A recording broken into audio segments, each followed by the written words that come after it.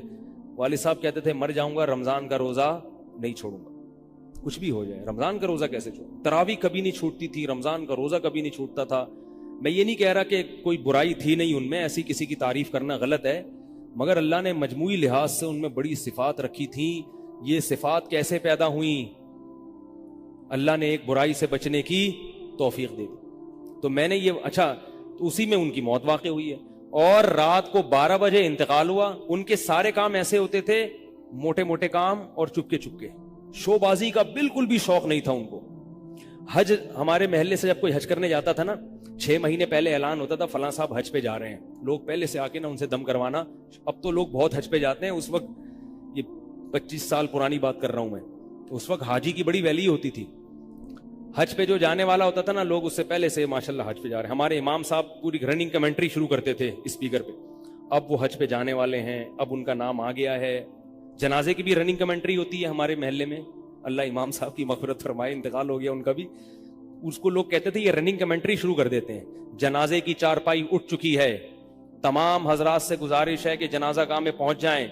اب جنازہ گھر سے نکل چکا ہے, میت کو غسل دیا جا چکا ہے, عیدی سینٹر سے لاش گھر میں آ چکی ہے. پوری نا کمنٹری ہوتی تھی. تو وہ جنازے کی بھی کمنٹری, اور اگر کوئی بیمار ہوتا تھا محلے کا تو اس کی بھی کمنٹری. آغا خان میں داخل ہیں, ان کے پتے میں ڈاکٹر نے پتھری بتائی ہے. غفار بھائی کے تمام حضرات سے گزارش, دعا کی گزارش ہے کہ اللہ ان کو شفائے کامل عاجل عطا فرمائے. پورا محلہ دعا کر رہا تھا, اللہ غفار بھائی کے پتے کی پتھری نکال دے. ٹھیک ہے, وہ چونکہ سیاسی تھے, جمعیت کے تھے, تو وہ پوری نا سیاست سے لے کے چلتے تھے ہر چیز. تو والد صاحب اب جب حج پہ جاتا تھا کوئی, تو اس کی پھر وہ جب حاجی صاحب آتے تھے ان کا بڑا استقبال. ہمارے والد صاحب کو یہ چیزیں پسند نہیں تھی. والد صاحب حج کر کے گئے پتہ ہی نہیں چلا, اور واپس کسی کو بولٹن مارکیٹ میں ملے. اس نے کہا ہم نے تو سنا تھا آپ حج کرنے گئے ہوئے. والد صاحب نے کہا میں بھی ابھی آیا ہوں. میں نے کہا ذرا بولٹن مارکیٹ سے ذرا ٹچ کرتا ہوا گھر چلو.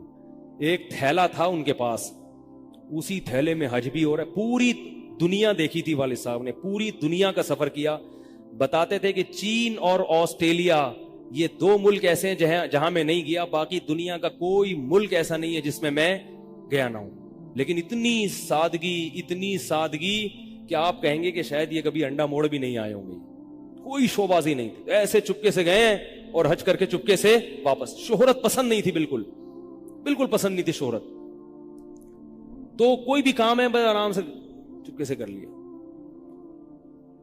ختم قرآن کے موقع پر ہمارے امام صاحب نا سب کو بلاتے تھے. ہاں بھائی, اب تو والد صاحب کو پسند نہیں ہوتا تھا کہ نام لیا جائے میرا, تو یہ چیز لوگ ان کی پسند کرتے تھے. تو ان کی موت بھی ایسے ہی ہوئی ہے چپکے سے. رات 12 بجے انتقال ہوا, میں مدرسے میں تھا, ہم لوگ پہنچے, ہم تو حیران ہو گئے یہ کیسے ہو گیا بھائی ایک دم. تو ان کو غسل دیا, اور فجر کی نماز کے بعد جنازہ تیار تھا. فجر میں نمازی کم ہوتے ہیں. اعلان ہوا فجر کے بعد. جب پبلک ہمارے گھر آنا شروع ہوئی ہے تو جنازہ پڑھ کے ہم ان کو دفنا چکے تھے. لوگ کہہ رہے تھے یار یہ اتنی بڑی شخصیت, اتنے محبوب دنیا سے چلے گئے اور ہمیں پتہ بھی نہیں. ہم نے کہا بھائی گئے ایسے وقت پر ہیں, وہ سونے کا وقت ہوتا ہے, اس وقت اعلان ہوا تھا, مگر ظاہر ہے آپ کو پتہ نہیں چلتا. تو ایسے ہی چپکے سے خاموشی سے چلے گئے. تو لوگ یہی کہہ رہے تھے یار یہ نہ انہوں نے دنیا میں کبھی خدمت لی ہے, ٹھیک ہے نا, جنازے میں بھی کسی کو پریشان نہیں کیا, ایسے 2 صفیں ہوئی تھی جنازے کی, بس چلے گئے. تو کیسا اللہ نے چلتے پھرتے نماز کی حالت میں ان کو اٹھایا ہے. تو یہ میں نے یہ واقعہ سنا ہے نا, تو ایک صاحب باربڈوس سے شاید ملنے کے لیے آئے مجھ سے. تو مجھ سے وہ بیان انہوں نے سنا, پہلے میرا بیان سنتے تھے, مجھے پہچانتے نہیں تھے, امریکہ کی کسی ریاست میں تھے یا باربڈوس میں واللہ عالم. تو مجھ سے ملنے کے لیے آئے, مجھے کہنے لگے یار آپ حافظ مسعود صاحب کے بیٹے ہیں. میں نے کہا ہاں. کہہ رہا یار میں آپ کا بیان کب سے سن رہا ہوں, آپ کو پہچانتا نہیں تھا. آپ نے ایک دن ممبر پہ واقعہ سنایا, تو یہ واقعہ تو آپ کے والد صاحب کا واقعہ ہے, اور یہ میرے والد صاحب آپ کے والد کا واقعہ مجھے سنا کے امریکہ بھیجا تھا انہوں نے کہ بیٹا حافظ مسعود صاحب کی طرح زندگی گزارنا, امریکہ جا رہے ہو جیسے وہ بچے تھے تم بھی بچنا. تو کہہ رہا آپ کے تو والدہ کو بھی جانتا ہوں میں, آپ کے تو گھر ہم لوگ پڑھنے آتے تھے, ہماری دادی سے انہوں نے پڑھا ہے, یعنی ہمارے بہت کلوز تھے وہ لوگ. وہ امریکہ چلے گئے, حوادث زمانہ ان کو امریکہ لے گئے, ٹھیک ہے نا.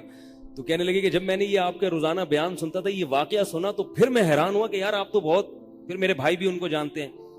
تو وہ انہوں نے بتایا کہ یہ واقعہ تو آپ کے والد صاحب کا جب مجھے پتا چلا نا, تو مجھے پھر پتا چلا آپ ان کے بیٹے ہیں. تو مجھ سے ملنے آئے اسپیشل یہاں پہ. تو یہ میں کیوں واقعہ سنا رہا ہوں کہ دیکھو بھائی, جیسے زنا کرنا بہت بڑا جرم ہے, ایسے ہی زنا سے بچنا اگر موقع ملے کسی کو تو بہت بڑی نیکی ہے. یوسف علیہ السلام کو اللہ نے کیسا نوازا کہ نہیں نوازا, بچے تھے وہ. تو بھائی کرنے والے بہت ہیں, بچنے والے تھوڑے ہیں. تو کرنے والوں میں اگر اپنا شمار کرو گے تو جہاں بہت سارے لوگ ہیں, مزے کی زندگی گزاری, تھوڑے دنوں کے لطف اور مزے ہیں, اس کے بعد دنیا کا سکون بھی گیا اور آخرت میں جہنم کی آگ. اور اگر بچنے والوں میں آ گئے تو ان تھوڑے لوگوں میں اللہ شامل کر لیں گے جو تھوڑے شکر گزار ہوتے ہیں. لیکن اس کا یہ مطلب نہیں ہے کہ ایسا ماحول کریٹ کرو کہ پھر آپ کو بچنے کا موقع ملے. دور بھاگو. میں نے بتایا نا, کوئی لڑکی گھر میں آتی ہے, باہر نکل جاؤ گھر سے, بولے بھائی تنہائی میں نہیں, میں تو اس کی احتیاط کرتا ہوں. کوئی جوان خاتون اگر مسئلہ پوچھنے آ جائیں, بوڑھی ہے تو کوئی اتنا مسئلہ نہیں ہے, جوان خاتون ایسا ہوتا ہے بعض دفعہ خواتین کو تو ماحول کا نہیں پتا ہوتا, اب وہ آئی ہیں, میں گھر میں کوئی نہیں ہے, آگے دروازہ بجا رہی ہیں, مفتی صاحب گھر میں مسئلہ پوچھنا. گھر میں نہیں بیٹھوں گا, سڑک پہ کھڑے کھڑے پوچھو, ٹھیک ہے نا, بے اکرامی ہے. گھر میں آنا ہے تو پھر مسجد کے کسی خادم کو یا کسی بندے کو گھر میں بٹھاؤں گا کہ بھئی آپ بھی آ جاؤ, کیونکہ بدگمانی کا موقع دینا بھی کیا ہے, حرام. ہاں گھر والے موجود ہوں, اہلیہ موجود ہیں, پھر بے شک آگے بیٹھو. اور پھر بھی میں ایسا نہیں کرتا کہ اہلیہ دوسرے کمرے میں اور یہ خاتون اس کمرے میں میرے ساتھ بیٹھے, ایسا نہیں ہوگا بھائی. ایسا کریں گے تو کون آئے گا؟